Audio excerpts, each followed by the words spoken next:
Jadi pengantarnya ini sudah selesai sebenarnya kitab ini udah. Karena dia sudah bicara tentang alam malak, alam jabarut, alam malakut jabarut. Udah selesai semua. Tapi dia belum cerita kalau orang masuk ke alam sana, apa yang terjadi padanya? Apa yang terjadi pada orang ini? Nah, jika ada seorang imam seperti Abu Yazid masuk ke alam yang tadi, setelah masuk ke Hahut, masuk ke Bah, sampai kepada Ahud Ahadiyah Allah, maka di saat masuk ke Qul Huwallahu Ahad, apa yang terjadi? Qul Huwallahu Ahad. Kalau mereka masuk ke rahasia ini, namanya Ahad hanya ada dia, nggak ada kita. Di alam itu nggak ada kita. Jadi Abu Yazid ketika masuk ke alam itu apa bahasanya? Bukan subhanallah zikirnya, tapi zikirnya apa? Subhani, Maha Suci aku. Karena kalau dia bilang Maha Suci Allah, musyrik. Berarti ada dua orang. Ada dia dan ada Allah. Apa kata Al-Hallaj? Ma fi jubbati illallah. Tidak ada dalam jubahku kecuali Allah. Kalau dia bilang di dalam jubahku ada Hallaj, musyrik dia. Kenapa? Dia masuk ke alam Ahud. Tapi ini lagi mabuk, nggak boleh dihukumi syariat. Hukum syariat di bawah, di alamul malak.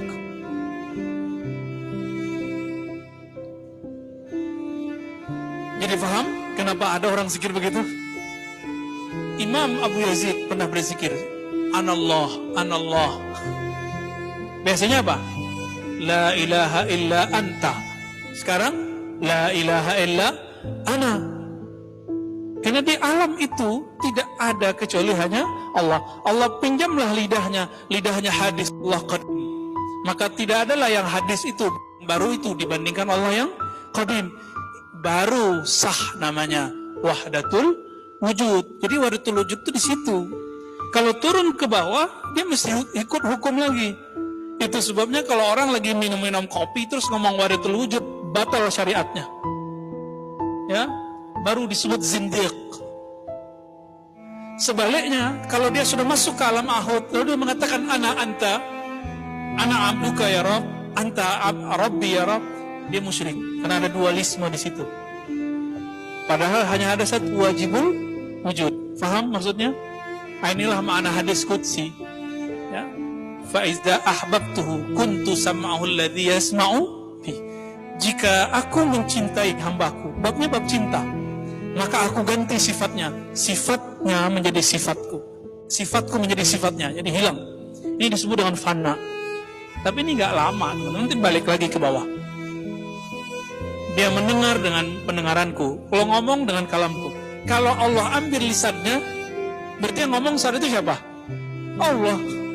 Nah, inilah perbedaannya. Nabi Muhammad itu diangkat jadi nabi karena beliau tahan. Ketika beliau mengalami hal itu, ada yang disebut al-adab al-Muhammadi, adab Muhammad sallallahu alaihi, nggak boleh ngomong anallah, walaupun lisannya dipinjam. Ini adab Muhammad, teman. Beliau cukup di dalam hatinya. Karena Imam Abu Yazid tidak sempurna seperti sempurna Nabi, Hallaj tidak seperti sempurna Nabi, maka keceploslah. Mirip-mirip kayak orang baru nikah, keceplos ngomong malam pertama ke teman yang belum nikah.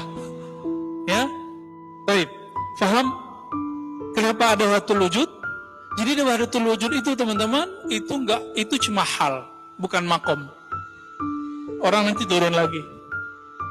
Dia orang nggak boleh lama-lama di situ. Ini namanya kehendak Allah sudah.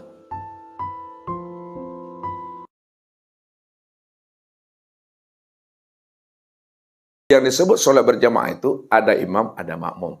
Kalau udah ada imamnya, ada makmumnya, itu disebut namanya sholat berjamaah. Sekarang, pahamilah sholat berjamaah itu secara zahir dan batin. Nah, secara zahir, ada imamnya, ada makmumnya. 1 orang, 2 orang, 3 orang. Baik di rumah kita, baik di masjid, di langgar, di surau. Itu namanya sholat berjamaah, ada imam, ada makmum. Sekarang pahami pula makna secara hakikat.